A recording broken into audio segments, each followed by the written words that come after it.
All right, look, yes, it's been a minute, but I'm back.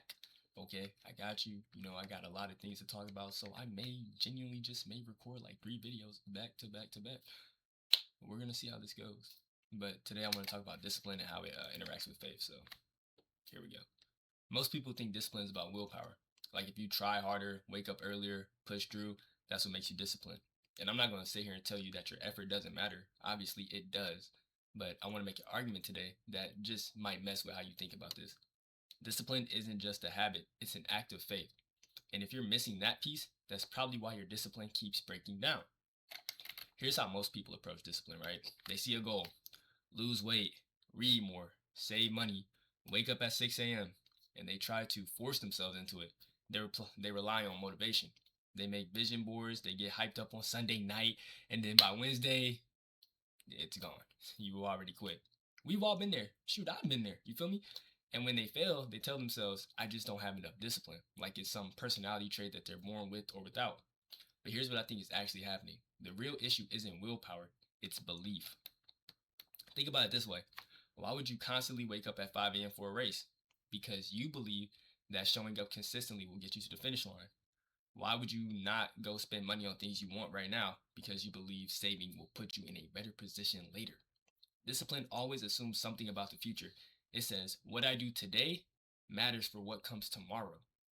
That's it. At the core of the statement is faith. Now, if you bring that to a Christian framework, it gets even deeper. Hebrews chapter 12, verse 11 says, no discipline seems pleasant at the time, but painful. Later on, however, it produces a harvest of righteousness and peace. Later on. You don't see a harvest while you're in the discipline. You feel the pain, you feel the inconvenience, and you keep going anyways. Not because you can see the outcome, but because you trust God's process works. I'm going to say that again. You trust what? That God's process works. It's something we also get caught up in, trusting our own process instead of God's.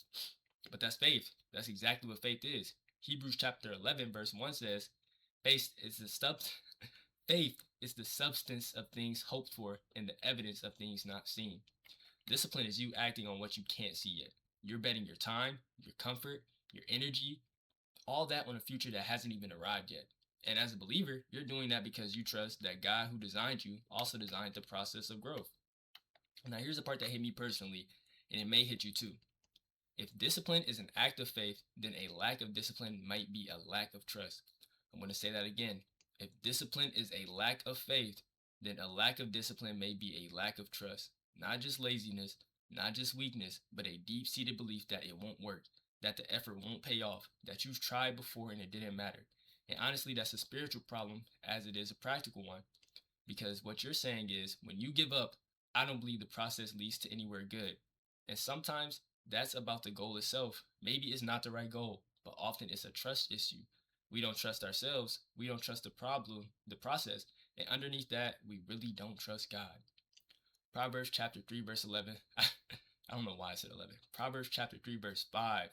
Trust in the Lord with all your heart and lean not on your own understanding. When you start to see discipline as an act of trusting in God's design, in the way He built growth, character, patience, it changes your relationship with the hard moments. You're not just trying to be a better version of yourself for your own sake. You're stewarding what God gave you. A stewardship requires faithfulness over time and discipline. So what do you do with this? First, ask yourself what you actually believe, not what you're saying you believe. What does your behavior say you believe? Because your actions reveal your theology more than your words do.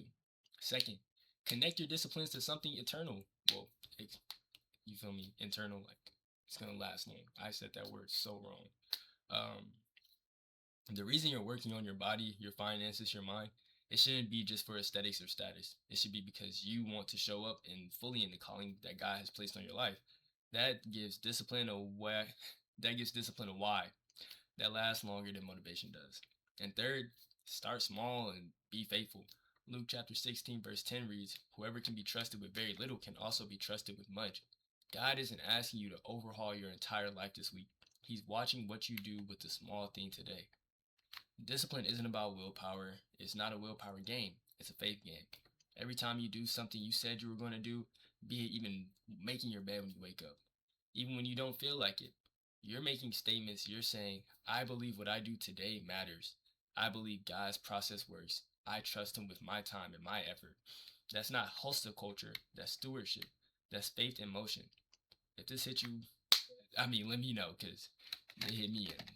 And somebody said W script, or like, am I wilding? Like, y'all not. Thank you.